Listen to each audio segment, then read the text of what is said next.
Thank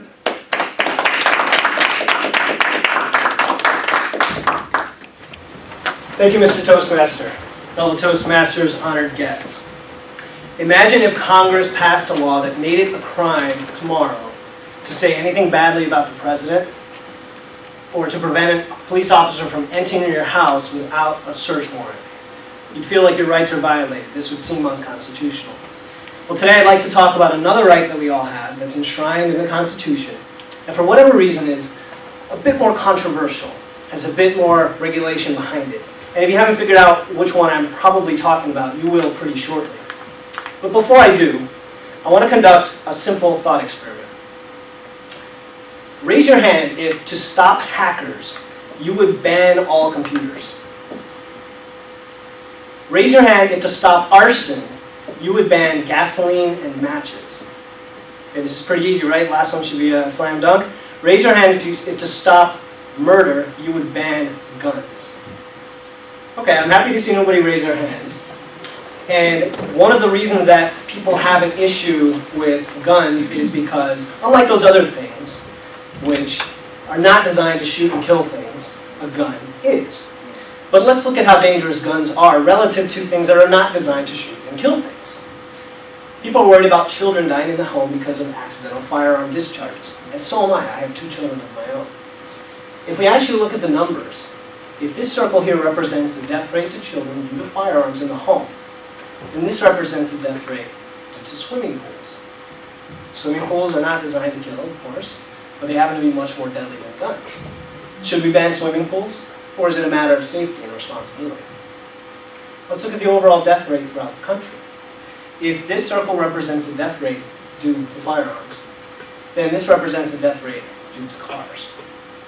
Again, cars are a huge killer in this country. Should we ban them? Should we regulate them more than they already are? This just brings me to my first takeaway, which is that computers don't kill people, people kill people.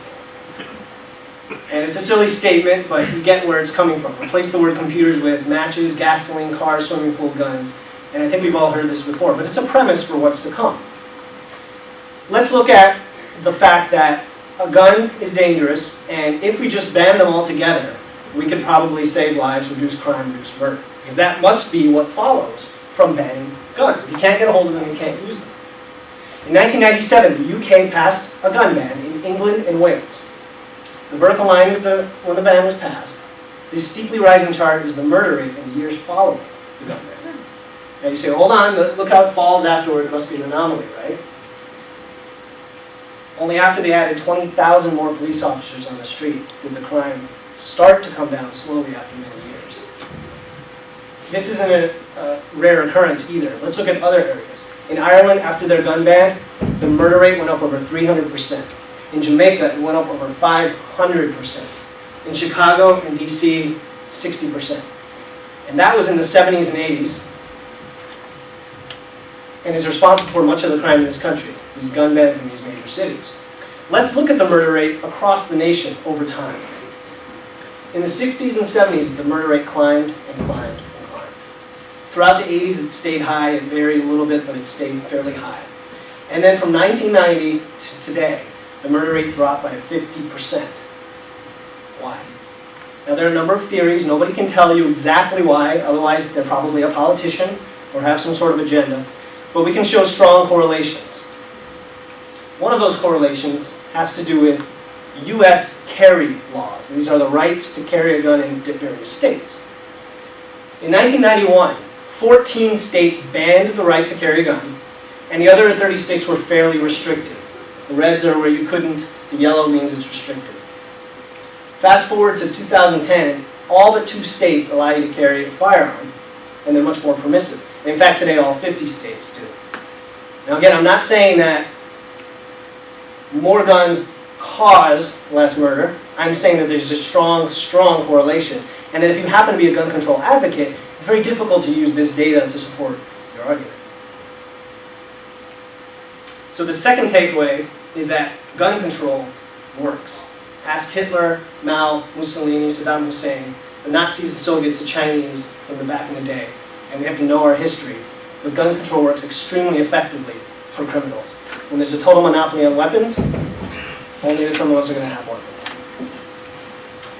Now let's talk about our country and go back 200 years, right? I alluded to an inconvenient right, because the right to bear arms tends to be inconvenient for a lot of people. But let's look at it in context. We're all familiar with the First Amendment.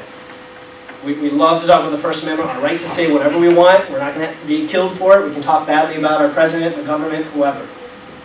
And that's our right to protect our words. It's sacred. What about the Third Amendment, which we don't think about too often or discuss? That's the one that says you don't have to let a soldier into your house without your consent. You don't have to quarter a soldier. This also extends to why police officers need search warrants.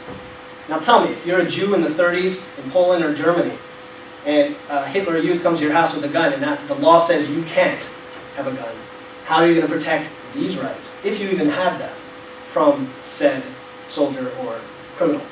And that's where the Second Amendment comes into play. It basically says, if they happen to forget about all the other rights, this is the only way you're going to protect those rights. And you might say, why should I care? Why should you care? Perhaps you're not into guns. Perhaps you think we should use knives, pepper spray, what have you. But I personally have 3 reasons.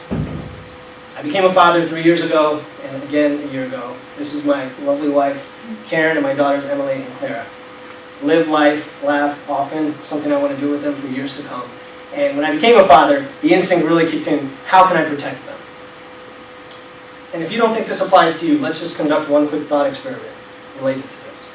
Imagine that your child or spouse are attacked by 3 criminals, because these guys tend to roam in packs, whether it's in your house or on the street. Raise your hand if you would run away and hope they could keep up with you. Okay? Raise your hand if you would let the attack happen but be a good witness to the cops. Raise your hand if you would try to verbally reason with the 3 attackers that are armed. Okay? Raise your hand if you would fight to stop the attack. There are no other options, so if you didn't raise your hand, we'll talk later. And how can you do that unless you're an equalizer? In other words, I wouldn't carry a gun to kill somebody. I'd carry a gun to stay alive. That's the perspective I think of it as, because I obey the law. And 98% of us are just like that. 98% of us are good, decent human beings. Everybody in this room. I don't see any of you ever pulling a gun for a nefarious reason. We can reason with each other, we can talk. But there are 2% of people walking on this earth that are thugs, they are criminals, and all they understand is force. Predators, strength, might makes right in their view. And so there are only 2 ways to respond. You can cower or you can fight back. Now I don't know about you, if this is the year 2200, the most powerful weapon might be a microwave phaser railgun. I don't know. That's what I'd want to have. And 1,000 years ago, it might have been a broadsword. The actual weapon doesn't really matter. What counts is that you have that right to protect yourself. 911 is a great thing to do, but the average response time is over 20 minutes for a 911 call. The response time of a gun, of course, is a bit faster than that. 2 million Americans last year saved somebody for injury or death because they had that right to bear arms. Over 65 million gun owners yesterday didn't kill anybody. And every single mass shooting you hear about, whether it's a shopping mall, a school, a workplace, is in a mandatory gun-free zone. Think about that, just go back to work or your house. I'd rather have something and never ever need it than to desperately and perhaps tragically need something and not have the right to have it. Mr. Toastmaster.